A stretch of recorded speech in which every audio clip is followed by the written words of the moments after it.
Super Allison 20, and today I'll be reviewing Grumpy Cat's Worst Christmas Ever, since Christmas is next week already. This movie is about Grumpy Cat, a famous internet cat meme for those who don't know who Grumpy Cat is. The movie is about Grumpy Cat and a girl named Crystal. Crystal is a social reject. Some of her peers don't like her. Can't understand why, but because they don't quite explain it fully. But anyway, Crystal makes a wish to have a friend. She throws this magical coin into a wishing well. And the next thing you know, she goes to the pet store. She's able to hear everything Grumpy is saying. She's able to talk to Grumpy Cat. And Grumpy Cat becomes her new friend. How nice. Yeah, get a nice snarky, nice cynical kitty. The plot is there's this pet store owner named Mr. Crabtree who got a dog that's a rare dog, champion dog, that's worth a lot of money. If I recall it's $1 million. Some bad guys catch wind of this and they try to steal the dog at night.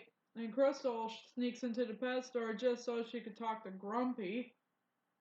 And, like, basically ditched some lame party her mother was at. And tried to drag Crystal along. Yeah, and so her and Grumpy are talking. And the bad guys try to steal the dog. And they try to get it back. Some of the good things about this movie are the casting wasn't bad. Aubrey Plaza did a good job making Grumpy sound very very cynical because it kind of sounds similar to what I imagine in my head of what she would sound like if Grumpy could speak English.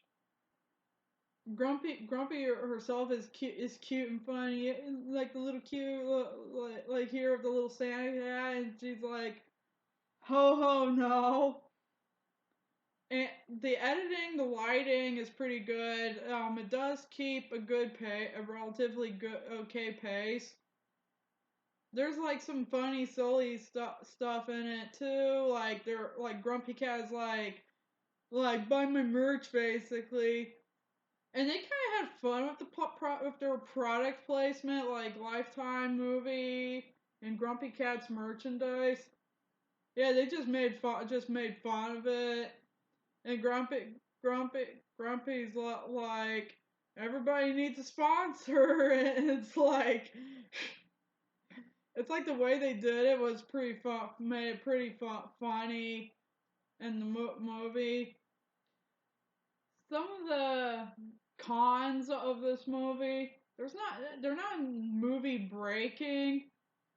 I feel like if this was more of a 2-hour movie, maybe they would have had a little bit more time for some more development. Like, why are these girls picking on Crystal when Crystal's just, just seems to be an average girl her age? And things like that, and maybe help with the plot development a little bit more, and also my question is, why didn't Mr. Crabtree pay his rent the past X amount of months or and whatnot? It's like, did he like they need to pay the money for something else? Did he blew it all in the lottery? Why hasn't he paid his rent? When it's a pet store and you see customers coming in and stuff, somebody's got to be in there buying cat food or something. Um, that's what some of this kind of stuff I kind of like. And then there's some stuff that's just like totally randomness. But like I know it was a made-for-TV movie, so they have commercial bumpers and such. But there's just like some stuff where it's just random and it's like a little too much randomness. and where sometimes you're just like, can we get back to the story? In some moments, but overall, this is one of those movies that's maybe worth $5 on DVD rather than there's some places that sell it for $15 on DVD. I found my copy at Walmart.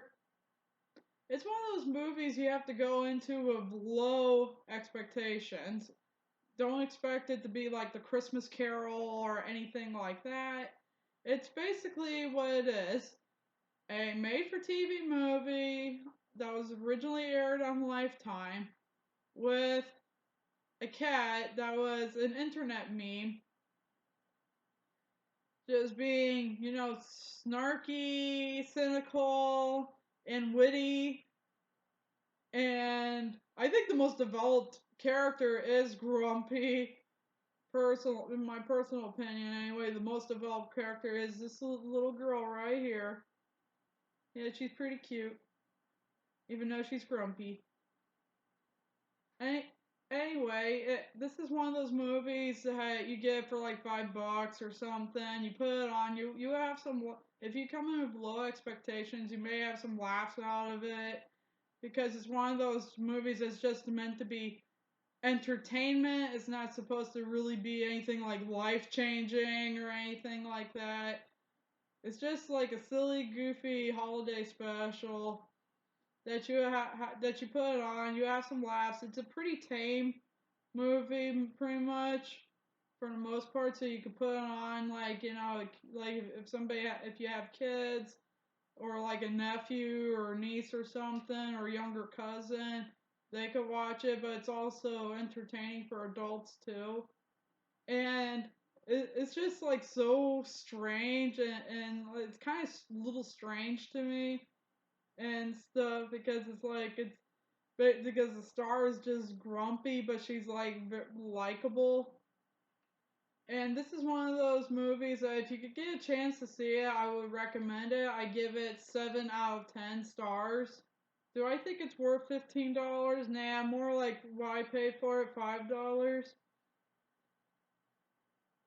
Anyway, it's one of those movies you will have lots of fun with.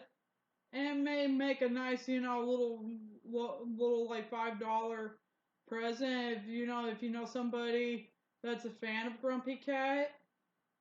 So this was my review of Grumpy Cat's Worst Christmas Ever. Ho ho no.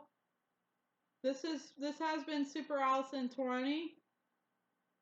Happy holidays, Merry Christmas, and Happy New Year!